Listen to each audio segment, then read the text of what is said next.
So, they found it again, have they? I thought we'd taken care of it. The forces of evil are persistent, sir. I'm getting too old for this.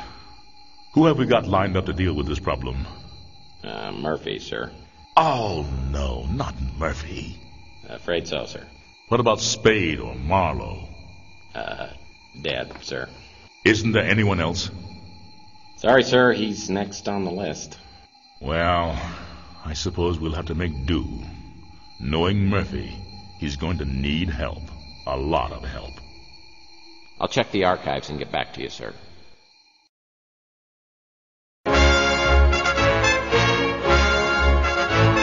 News of the day. As the Second World War enters its final days, Allied forces are on the march. The troops of the Western Alliance are occupied with the dangerous duty of ferreting out the remaining pockets of Nazi resistance. The storming of Berlin has crushed the heart of German opposition and sent remnants of the Fuhrer's troops scurrying into the dark reaches of the Black Forest. The Germans have vowed to fight to the last man in their quest for world domination. But their days are numbered, with Adolf Hitler dead and the once dreaded SS disbanded. The Allies have exposed the workings of the Nazi war machine and found it festering with ancient blood cults, whose rituals and ceremonies are too astonishing and barbaric to detail. Allied forces will not rest until the last cult member has been revealed and captured.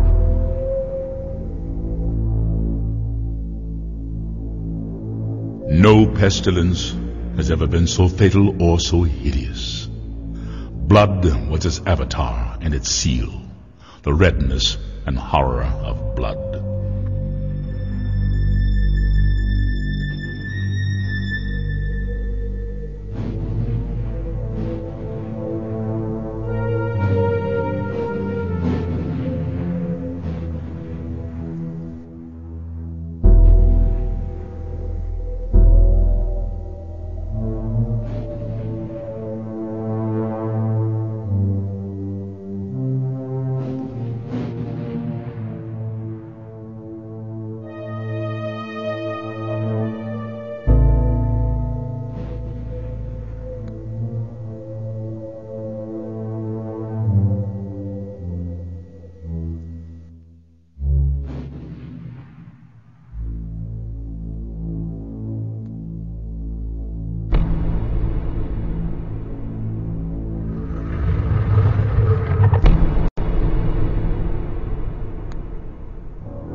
In the moonlight, New San Francisco sparkles like a chunk of cubic zirconium, an island of hollow beauty surrounded by a red sea of radiation.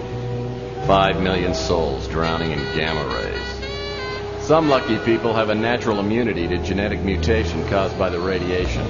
I'm one of them. Most of them live in the new city, but I don't. I live among the unlucky souls, the mutants and the destitute, and the wreckage of old San Francisco. My name's Tex Murphy. I'm a private detective. Or at least I used to be. Since my marriage hit the rocks, I haven't done much of anything. I went out tonight for the first time in a week, but all I ended up doing was spending the last of my money on a bottle of cheap bourbon. Now it's past midnight, and I'm staring out of the window of my office on the second floor of the Ritz Hotel. Just like me, the Ritz used to be something. Now it's just another grimy building in a run-down part of town. And I'm almost out of bourbon. My God, Murphy, you look like hell. Really hit bottom, didn't you?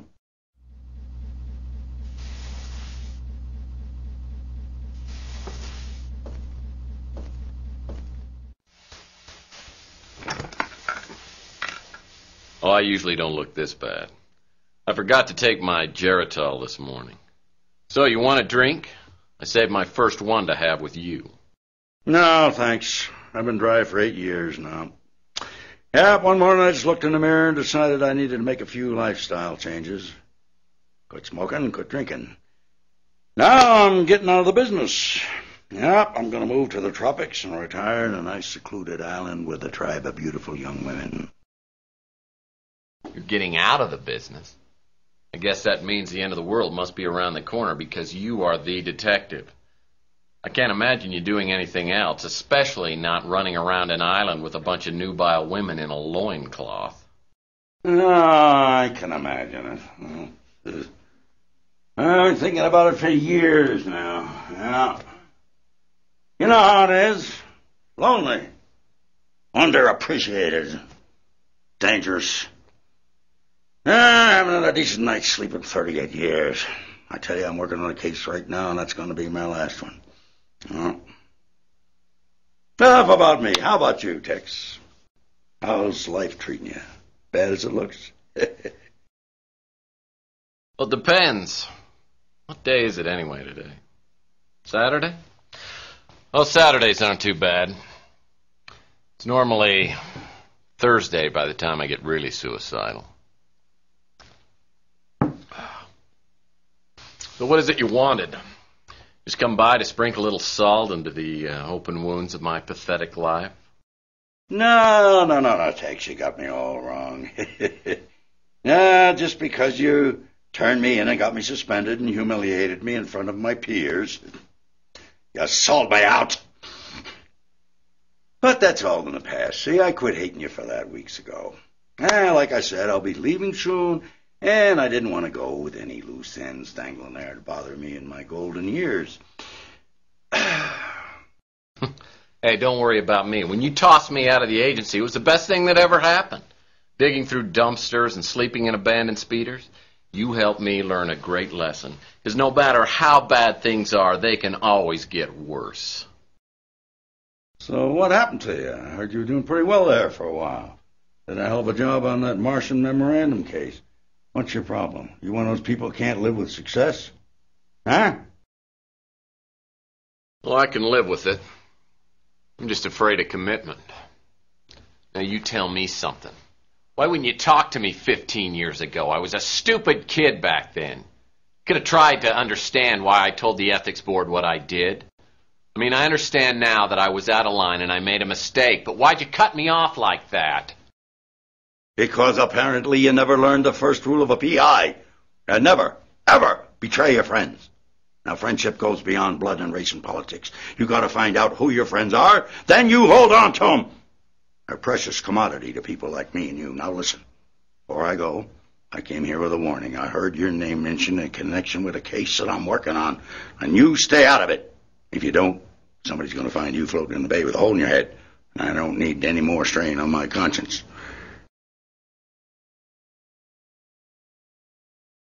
You know, frankly, I'm pretty insulted. Because I'm a pretty damn good detective, and I can take care of myself, thank you.